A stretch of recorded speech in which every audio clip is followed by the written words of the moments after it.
Olá, boa noite. Boa noite a todas, todes e todos. Sejam bem-vindos ao canal Do Conta Não Sou. Eu feliz e honrado com a sua audiência. Gratidão pelas suas manifestações. Muito obrigado. Valeu mesmo. Do outro lado, Aline. Fica com Deus, minha filha. Deus te abençoe. Antes da gente começar a brincadeira de hoje, eu vou recomendar para vocês este livro aqui, que eu gostei muito. Homem, Sexo Frágil. Quem escreve esse livro? Flávio Gicovati. Vale a pena ler. Tá bom? Fica a dica. Antes da gente começar mesmo, eu quero dizer pra vocês que eu tô puto. Eu não dou conta de ser bloqueado no Twitter. Mas eu fiz pra merecer, né? Ai, que merda que eu fiz. Não sei se vocês ficaram sabendo aí que teve uma juíza de Minas Gerais que foi pro shopping tomar sorvete e desfilar pelos corredores com um pote de sorvete na mão.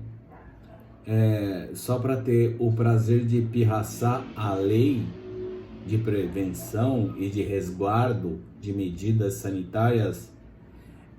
Ela disse: a Covid não gosta de sorvete. E aí, diante desse tweet dela, eu mandei um sonoro VTNC para ela, e você não tem noção. O Twitter me bloqueou. Mas tudo bem, eu fiquei puto, né? Mas já passou. Hoje à tarde eu assisti um vídeo de um cara que eu curto muito, que é o Henry Bugalho, onde ele citou lá algumas teorias que ele estudou lá relacionadas à convivência em sociedade e tudo mais. E eu cheguei à conclusão de que eu pisei na bola, né? Mas tudo bem. Agora já foi. Nós vamos falar de história hoje. História do Brasil. Como diz um cara que eu curto muito, que é o dono do canal Aviões e Músicas, senta que lá vem história. História do Brasil. Pergunta do Enem. Quem era o presidente da República no ano que você nasceu?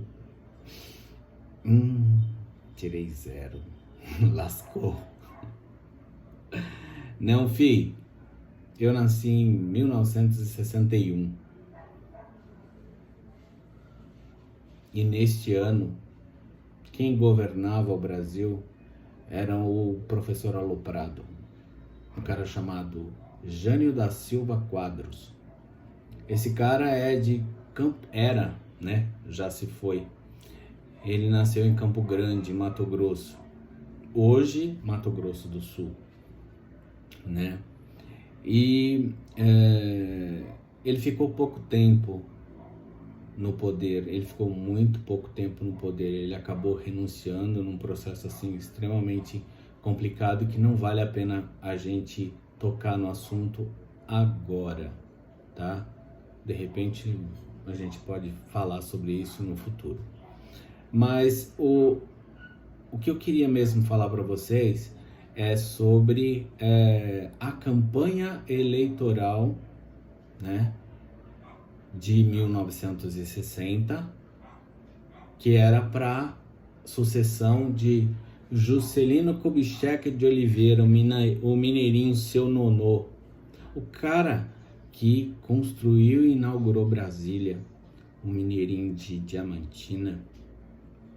Gente boa. Se ele tivesse vivo, eu votaria nele. Pena que mataram, né? Então tá bom. Vamos falar sobre o processo eleitoral daquela época. É rapidinho, prometo. Tinha 2 chapas concorrendo em 1960. As chapas eram formadas pelas duplas. As duplas, cada uma de uma chapa. De um lado tínhamos o Marechal Henrique Batista Teixeira Lott, como candidato a presidente e o vice dele era um gaúcho chamado João Belchior Marques Goulart. Esse cara era muito ligado a Getúlio Vargas, tanto que quando ele foi deputado estadual, na época, ele foi por incentivo de Getúlio Vargas. E do outro lado, tínhamos o Jânio da Silva Quadros como presidente, como candidato a presidente, e o vice dele era um cara chamado Milton Soares Campos, que também é mineirinho, certo? Aí rolou a eleição. Só que eu vou te falar, a eleição naquela época era um troço muito doido, né? Em 2019, eu não, né? Alguém apertou um determinado número e elegeu o diabo e o capeta. Capetou a minha mensagem? Naquela época, tanto o presidente quanto o vice eram votados. Final da história. Deu o presidente de uma chapa e o vice da outra. Quem assumiu o governo em 1961, no ano que o Serginho nasceu? O presidente, o Jânio da Silva Quadros, que era um reacionário. Lembra do jingle? Varre, varre, vassourinha, varre, varre a bandalheira. O povo da Vila Maria conhece. Os tiozinhos que jogam dominó nas praças aqui da Vila Maria, todos eles conhecem esse jingle, certo? Só que tem um detalhe. O vice era o da chapa da outra chapa. O vice foi o Jango, que era o apelido do João Goulart, certo? Bom, enfim, esse governo não teve muito sucesso. Dizem que forças ocultas fizeram com que Jânio Quadros renunciasse pouco mais de 7 meses depois da sua posse. Em agosto de 61, ele picou a mula, certo?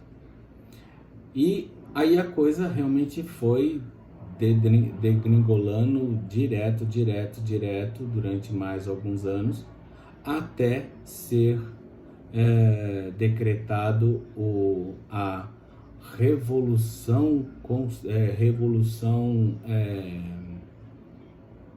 vamos chamar de golpe, golpe de 64, vamos encarar os fatos.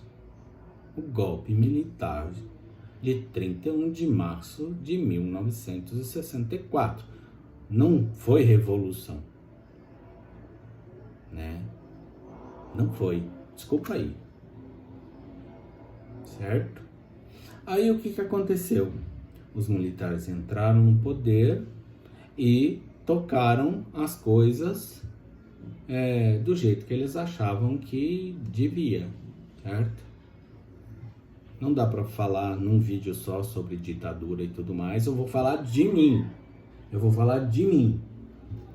vou contar uma historinha rapidinha. Os jingles que vocês veem hoje na televisão de campanha política, antigamente eram gravados em discos de vinil. E o meu avô tinha. Na época que eu era adolescente, a gente ia para casa da minha avó e uma das diversões era botar aquela vitrola dela para rodar com todos os discos que tinha,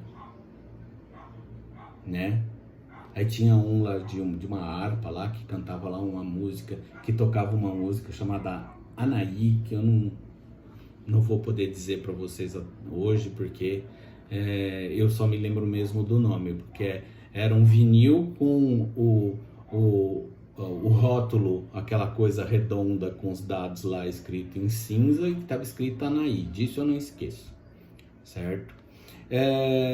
Mas tinha um disco específico que a minha avó falava: esse aqui vocês não podem tocar, porque se a polícia passar na rua e ouvir a gente tocando essa música, a gente vai ser tudo preso e para começar, os caras vão começar a enfiar agulha debaixo da unha.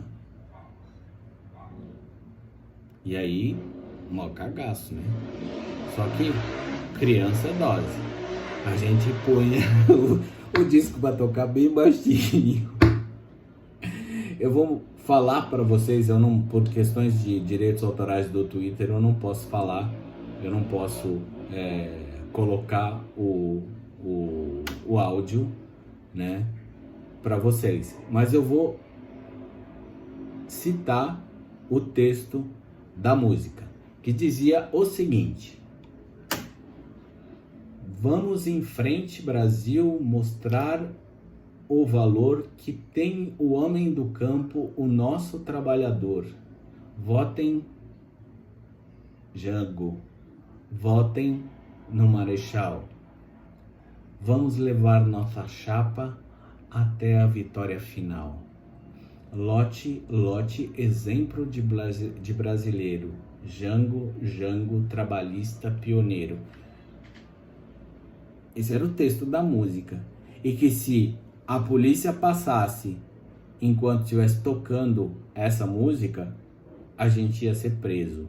A minha avó ia ser presa e, enfim, eles iam tocar o terror como eles sabem bem fazer, certo? Isso, de alguma maneira, ou talvez de toda maneira, explica a minha, vamos dizer assim, a minha náusea com militar no poder. O lugar de militar é o quartel. Se o Brasil entrar em guerra, se o Brasil tiver uma calamidade, se o Brasil tiver alguma situação internacional que precise da ajuda militar, eu vou aplaudir qualquer medalha que alguém receba nesse esquema. Mas para governar o país, já mostraram que não funciona. Certo? Então tá bom. Isso aí era um período de 70, 71, 72, né? Que foi o período em que eu tava nesse esquema de ir para casa da minha avó, passar férias, né? Para poder jogar bola com os meus primos, andar de carrinho de rolimã e ouvir disco subversivo. Só que eu cresci. Aí em 1985 eu entrei na PUC, na Pontifícia Universidade Católica de São Paulo. E lá eu fiquei sabendo das coisas que aconteceram antes que eu fosse aprovado no vestibular. A PUC tem um teatro, o Tuca. E lá vamos dizer assim, esse espaço era utilizado para todo tipo de manifestação artística, tanto de São Paulo quanto de outras localidades que vinham para São Paulo para se apresentar no Tuca. Mas a arte tem, vamos dizer assim, na sua essência, ser do contra, ser subversiva. E, Milico odeia subversivo. Botou fogo 2 vezes. Ninguém nunca ficou sabendo quem foi que pôs fogo. Não dá para acusar ninguém. Mas considerando quem era a instituição Pontifícia Universidade Católica, um espaço de arte e de cultura livre, e considerando o regime ditatorial vigente na época, a gente só pode concluir exatamente isso, né? A gente, logo no ano que eu entrei, eu fiquei sabendo das visitinhas do Coronel Antônio Erasmo Dias, que era secretário de Segurança Pública do Estado de São Paulo, e das coisas que ele mandava os militares fazerem dentro da faculdade, né? Então, isso explica o porquê não, né? O porquê qualquer um que esteja, vamos dizer assim, inclinado a apoiar a Forças Armadas no poder, desculpa, não vai ter o meu apoio. Não vai ter o meu apoio. É bem assim. Não existe a história, não sou eu que estou dizendo. A história mostra que a presença de militares no poder executivo não faz bem nem às Forças Armadas, nem ao poder executivo e, por conseguinte, ao Brasil, que vai ter um incompetente dos dois lados, certo? Se o cara não tem o foco numa coisa ou na outra, não vai fazer coisa boa nem de um jeito nem do outro, né? É bem isso. E aí, qual que é a consequência disso? Qual que é a consequência disso nos dias atuais? A gente teve aí um processo que começou em 2016, 2015 mais precisamente, final de 2014 e 2015, que foi quando a Dilma Vana Rousseff, que é mineira, né, assumiu a presidência da República Federativa do Brasil pela segunda vez. Ela foi reeleita. E ela foi reeleita disputando com outro mineiro. Aí lascou. Certo? Que pensa num povo tinhoso. O goiano costuma dizer que é custoso. Mas o mineiro é tinhoso mesmo. Ele não aceitou o bagulho, ele não aceitou que ela, com toda vamos dizer assim, o despreparo para assumir o executivo da Federação Brasileira, ganhou dele. E aí ele tocou o terror. É fato histórico. Ele tocou o terror. E aí ele mobilizou céus e terras para que as coisas acabassem culminando com o impeachment da Dilma Rousseff, certo? Eu não estou dizendo que ela era competente, fique bem claro. Mas o impeachment dela foi um ato de misoginia. Se fosse um homem, se tivesse um saco no meio das pernas, não ia rolar. Quer mal prova disso? Na campanha de 2018 para 2019, disseram o seguinte: nós temos que tirar o poder do PT. Assim como falou o Aécio em 2014. Nós não podemos permitir que o PT assuma o poder. Nos dias de hoje, eu vou dizer para você, eu também não quero não.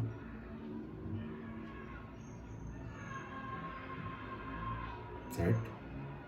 Mas vencer o PT transformou o eleitorado brasileiro em omisso.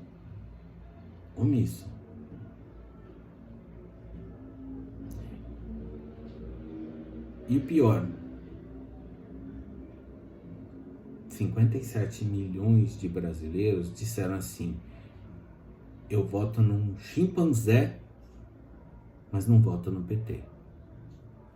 Do outro lado, nós tínhamos um chimpanzé. E o PT apresentou para ser candidato à presidência da República um professor de direito, economista, formado pela USP de São Paulo. E aí a população brasileira, para não deixar o PT assumir o poder de novo, votou no chimpanzé.